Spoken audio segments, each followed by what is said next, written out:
जी अस्सलाम वालेकुम। हाँ जी भाईजान की हाल है? ठीक ठाक हो? लो जी सारे माशाल्लाह 25 पीस सॉरी 19 पीस ने 18 पीसा ने पैसे ने। ठीक है मेरा भाई 9000 रुपया। ठीक है जी 19 पीसा ने पैसे यानी कि 18 पीस एक पीस फ्री है तो 18 पीसा पैसे 500 रुपये पर के हिसाब से पैंदे ने।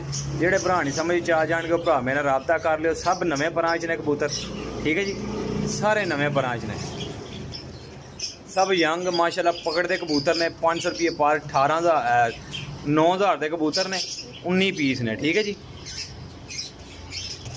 माशाल्लाह पीस चेक कर लो। तसल्ली वाली चीज़ां ने मेरा भाई। लो जी जनाब माशाल्लाह जी बहुत सुथरे पीस ने। पट्ठियां पट्ठे विच ने तकरीबन 7-8 पट्ठियां पट्ठे ने बाकी बड़े ने। ठीक है जी रंग लगे। अल्लाह हाफिज़ जी।